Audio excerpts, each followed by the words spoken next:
Hello and welcome to episode 1 of Tea with Simone. I am your host, the exalted and venerable Simone, and today we're going to talk about the 2012 movie adaptation of Charles Dickens' classic novel, Great Expectations. To guarantee that the review will be balanced and comprehensive, I will analyze the film from a number of different lenses. Over the course of this video, I will explore the movie's plot, its technical aspects, its aesthetic aspects, its theme, and insights, and finally comment on my personal feelings towards it and give it a rating out of 10. To start, let's examine the film's plot. The story opens with a young English boy named Pip visiting his parents' graves in the local cemetery of a small backwater village in Kent.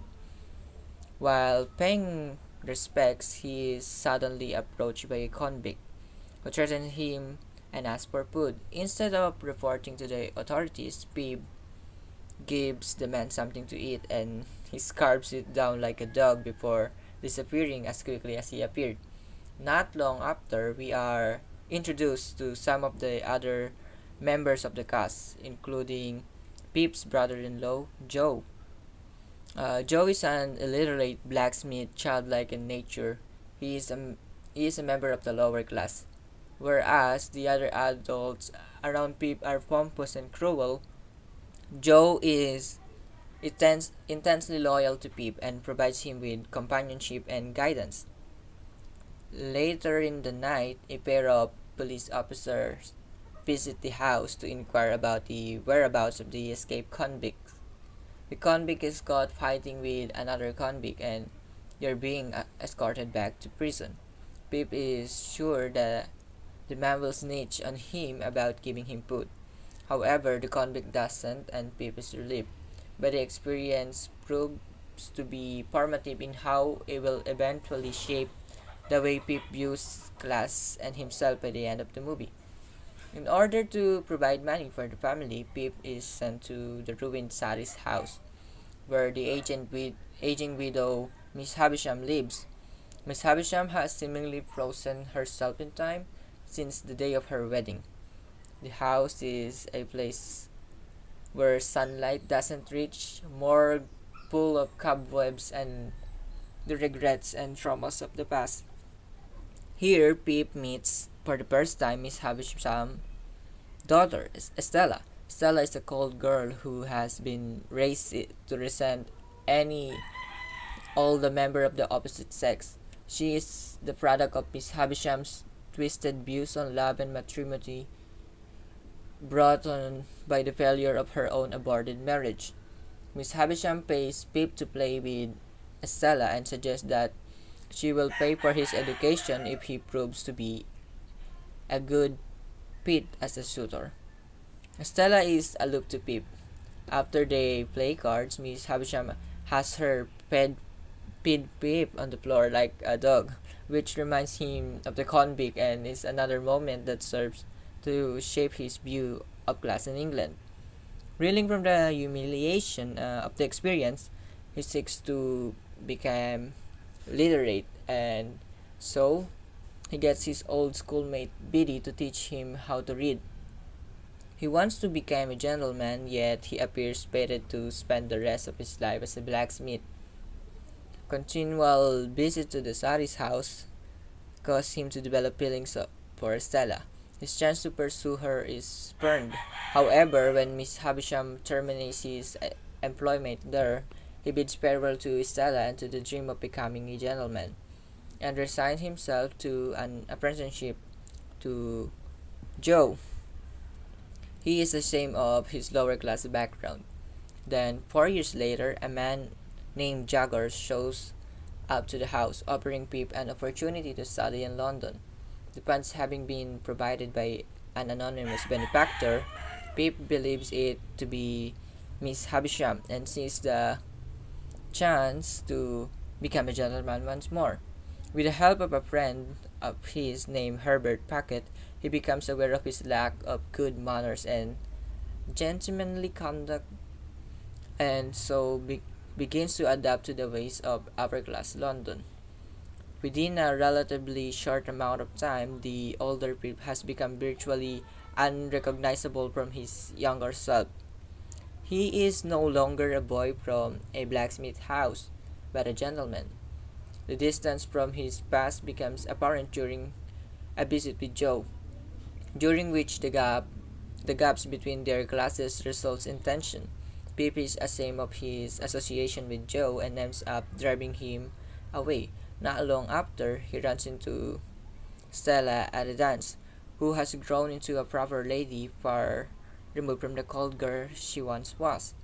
His feelings for her are still there, but it seems as though their fates were not meant to cross, as she has already decided to marry an abusive, unintelligent man named Drummel, who mocks Pip and rebels his own ego. The story reaches its climax when a man from Pip's past returns to him. His private benefactor turns out to have been the convict, whose real name is Abel Magwitch, and who funded Pip using the money he earned from the crimes he committed. At first, Pip is enraged by this, as it doesn't match with the current conception about class, but eventually softens and has no choice but to appreciate Magwitch's help. After this, Magwitch reveals his past to Pip. His friend betrayed him and cost the man his job, his reputation, and his livelihood. The only person who treated him as an equal after his fall was Pip. Magwitch feels he owes him for his act of kindness and sees him as a sort of spiritual son. Also revealed is that Stella is Magwitch's daughter, whom he thought died years ago in her infancy. However, it turns out that Jaggers, Pip's advisor from before, had given the girl to Miss Havisham. Pip devises Miss Havisham for acting as if she was the one who helped make him a gentleman. He pays an angry visit to her, where she begs him to forgive her before attacking him. While chasing after Pip, her dress brushes against an open candle and she is burned to death. In the end, Pip almost loses all his money, but ultimately, it is his old friend Joe who saves him from ruin. The two reconcile, then, in the final scene, Pip comes across Estella at Sally's house once more. Her husband Drummel is now dead. She's a widow. He's a wealthy gentleman. The film ends with the implication that they will be together at last. So that's the basic summary. Now let's talk about the aesthetics. The personalities of most of the characters remain static from the beginning of the movie to the end, especially Joe's. His views on the class are consistent throughout the narrative. He respects the upper class but doesn't let his status as a member of the lower class make him feel weak or inferior. Out of the members of the main cast, he is the most down to earth and human. He doesn't harbor any hatred or ill will towards anyone, and this is especially true in the scenes where he reunites with Pip in London. Pip's embarrassment at his perceivably lower class behavior should have been enough for Joe to cut ties with him permanently, but he doesn't, and his decision not to serves as a testament to the everlasting kindness that lies at the root of who he is. For all his life, he never hated or looked down upon anybody else. Pip, on the other hand, shows us how vulnerable and impressionable he is to the opinions, wills, and manipulation of those around him. The majority of his experiences growing up affect his decision to view class from the socially acceptable lens of conventional wisdom. His shame with regards to his origins spurs him to elevate himself to the position of gentleman. But it is only after his meeting with Magwitch that he realizes just how lowly he truly is. To have gained everything with the help of a convict, and this humbles him. Pip as a character is full of doubts and insecurities. It is only by the very end of the film that he is truly able to think for himself. However, the movie seems to have a hard time conveying his emotions and insights to us, the audience. There isn't really much of a time at any given point throughout the 128-minute runtime for us to put ourselves in his position. Next, we have Miss Havisham, who introduced both us and Pip to the concept of class. Her meetings with Pip play significant role in his personal development by opening his eyes to the so-called socially acceptable way of viewing class and awakening in him the desire to elevate himself and become a gentleman. Her character shows us the consequences of trapping ourselves in our past. She allows herself to be devoured by the tragic uncertainties of life and passes her hatred down to Stella, who becomes a vessel for all her shortcomings and bitterness. Finally, there's Abel Magwitch. The main events of the story would not have happened without him. His his reveal as Pip's benefactor provides the audience with a sense of surprise and subverts their expectations. He represents some of the more nuanced result of the butterfly effect. The production team did a great job in giving the viewer the sense that the film is set in the 19th century. The settings and the way the characters behave are accurate enough to the times to be believable and allow for immersion. The cinematography throughout is very dim and moody. The main complaint I have with regard to the aesthetic is that Pip's performance, our main protagonist, seems to lack any real moment of introspections or self-reflection like in the book. The narrative should have balanced itself to accommodate for scenes like that, but it didn't. At no point in the film does he seem to be aware of his thoughts and environment. There are moments where he speaks to lack basic critical thinking skills altogether with relation to the events that are taking place around him. He just does what he's told. I didn't give a sense. It didn't give a sense of the actor adding his own touch to the character in any way. The whole time I watched, I was waiting for him to own the character's identity, but the moment never came. Now that we covered the aesthetics, let us move on to the movie's themes and the kinds of insights they provide. Great Expectations explore the concept of class in society and the various ways people view it. From film provides that with a range of these views, there are characters who are content with the way they live, like Joe, and there are people who are always looking for more, who get caught up in the idealized, romanticized notions of class and standards.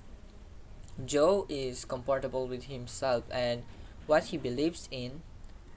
He has confidence in his convictions. But then Pip, on the other hand, is always trying to fit himself into the ever elusive box of perfect gentlemanliness in his pursuit of A-class acceptance. He loses his balance and becomes cruel. Joe respects upper class but has no despise for himself the way Pip does. It's a story about a journey of pursuing class acceptance and all good and bad that comes with that pursuit. It is only a story about egalitarianism and never judging a book by its cover. Magwitch turns out to be the sponsor and not Miss Havisham, who seem like the obvious candidate.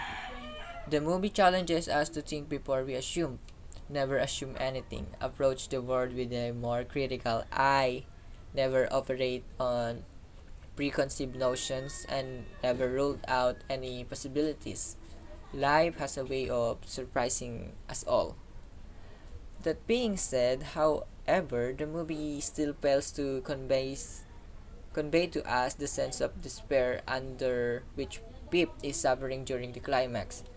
Only a short amount of screen time dedicated to his moments of self-doubt and insecurity. There isn't enough introspection. With regards how I connected the movie, personally I didn't feel as if as a viewer was included in the events of the narrative. Things happened fast within the span of those 2 hours, and it was only through additional research that I was able to figure out what the underlying message of the story was. Things go a bit too smoothly for Pip in this 2012 version.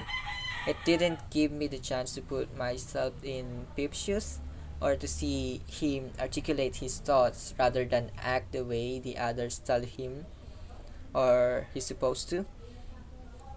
Even just one scene or moment out of those 128 minutes would have been enough for me, but it wasn't there.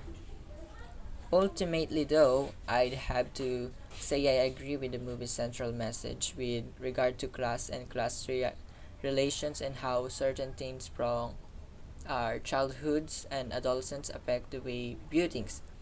Our worldviews are shaped by the formative events and experiences of youth, and this movie does a good job of conveying that. But I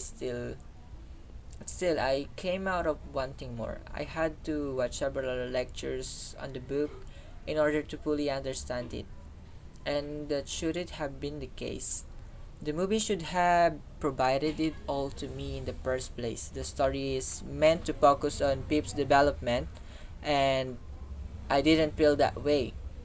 Its events ran too smoothly as if they were predetermined from the very start, and it felt very, very written, very disingenuous. So now, to end things, I'll tell you what my rating of the film is overall and leave with some closing observations. Out of 10, I have to give the movie a 6.5 out of 10. Not because I didn't like it necessarily, but because it was missing those elements, the key insight. It's meant to be an adaptation of one of the best novels in classic literature by one of the best writers. It didn't do justice, or rather enough justice, to Dickens' original story. Pip's lack of introspection throughout created a disconnect between his actions and emotions, and internal and external. We never got to see inside his head the way we do in the book. Although I personally never read the book, so for me this movie was especially difficult to make sense without additional material like the free lectures I had watched on YouTube and books Wikipedia article. I don't know, the film's too conventional for me. It would be better to see it as if you'd already read the novel or at least detailed synopsis of it, because otherwise you won't get a sense of the protagonist, Pip, and who he really is. So there you have it. If you enjoyed the video, be sure to give it a thumbs up and subscribe for more content. We upload new videos every week. Um, Again, this is Simone of Red Sea Production, signing off.